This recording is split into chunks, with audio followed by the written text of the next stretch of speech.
Tel un berger qui regroupe ses brebis à l'annonce d'une tempête, le président de la République veut à tout prix garantir la quiétude et le développement du pays en utilisant le dialogue franc comme instrument. Dès 10 heures ce lundi, les premières délégations étaient déjà dans le mur du Palais de la Nation pour prendre part aux consultations annoncées par le garant de la Nation.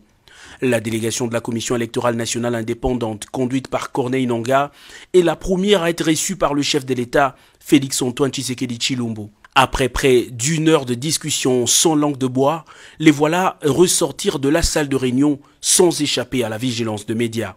Monsieur le Président, en cas de dissolution de l'Assemblée nationale, est-ce que la CENI est prête à organiser des élections anticipées et combien ça coûterait?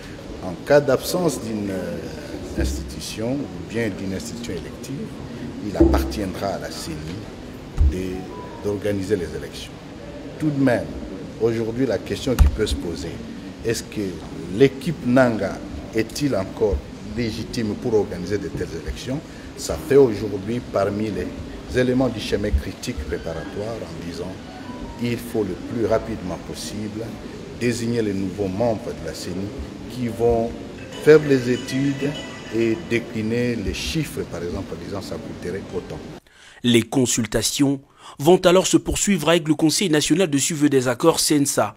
Son président, Joseph Olenga-Nkoy, a au sortir de l'entretien lancé un appel aux tireurs de ficelles qui, selon lui, ne facilitent pas la tâche aux autorités. Et nous tous ici, la seule personne qui a eu le pouvoir par la voie, le suffrage universel, c'est le président de la République. Nous, notre rôle ici n'est pas de venir pour faire et dire les mensonges à celui qui a le destin du pays entre ses mains.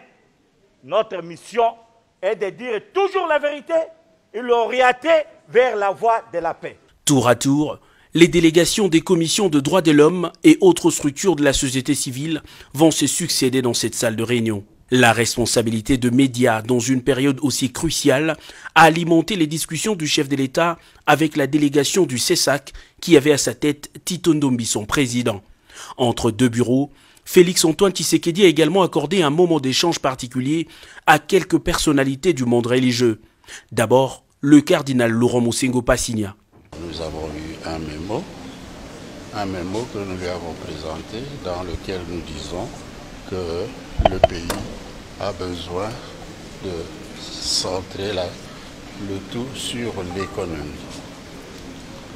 L'économie pour tout homme, pour le développement du pays, l'économie pour que le peuple puisse avoir de quoi manger, le peuple puisse augmenter sa santé en sagesse, etc. Et puis à la fin, nous avons commencé à répondre à ces questions.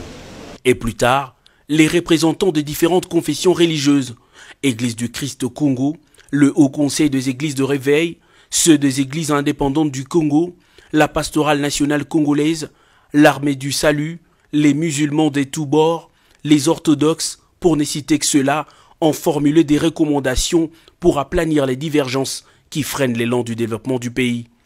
La question électorale était aussi à l'ordre du jour des discussions entre le président de la République et le représentant de la Commission d'intégrité et médiation électorale. Des nombreuses structures comme celle de la société civile électorale et l'organisation du suivi du processus électoral ont eu également leur moment privilégié d'échange avec le chef de l'État. Les consultations ne font que commencer et pourtant le carnet des notes du président de la République est déjà presque rempli.